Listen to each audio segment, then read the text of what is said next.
mboolem tëkkat yi naan fii nekk rek ñu ngi leen di nuyu di ziar ñëpp.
yow sama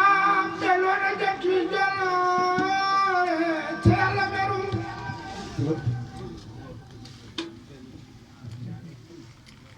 sidroolina sidraxirina yow sama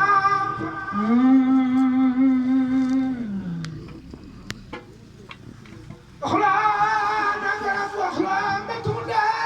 xaral wa naay Mamadu Lamin yow sama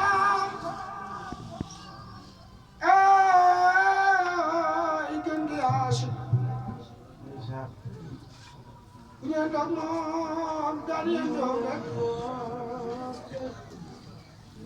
sama am Seydi la walina lu fanaan rek moom daan fanaan rek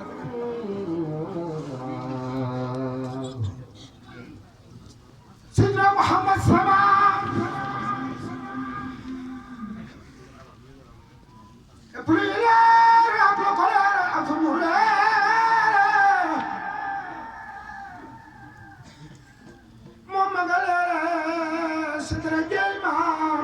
Muhammad yow daa Chérif Taalib Al Xayaar donnu nga sabab Rasulallah donnu leer yaa donnu bay jaar boo doon jaan ñaari bopp ngay saxoo kon ma tuddee ci kullu Sidna Muhammad mooy sama ay drab yaa ngi yow loo nga neel te su la yaakaari jàmm xet nga jërëm gaa wali wali baay la ay drab yaa ngi sama mooy Seydina Muhammad doonu nga sama doonu leer ya ku doon la ci yonen sa duwaa xool leen ko na mu juróom maamam Seydina Muhammad sallallahu alayhi wa sallam Cheikh Taalib Al Xayaar ma ne xanaa tant bi kenn bugg fi Cheikh Taalib Al Xayaar Seydina Muhammad mooy sama lu nattu ci yow di buural dëgg la saali ko fadlu laay war naan loolu mooy buur la ay drab ay addiyeeg mooy Yàlla ci nekk boo bii xeeb la Seydina Muhammad mooy sama ay dara bul ñu fàtte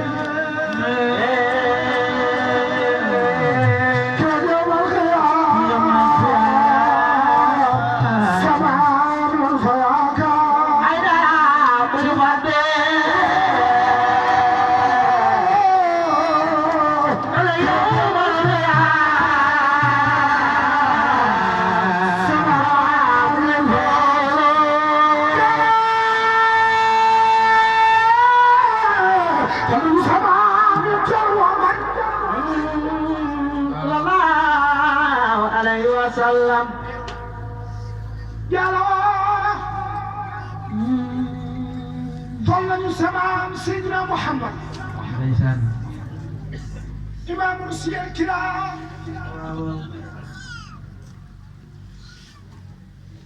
في المسجد الأقصى وفي كل المقام ما جوينا يا لا وسلة الأنام دعم شهدوان ذات ذاتي سمام سيدنا محمد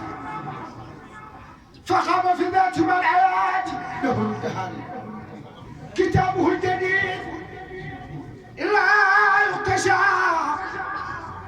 تحرفه ولا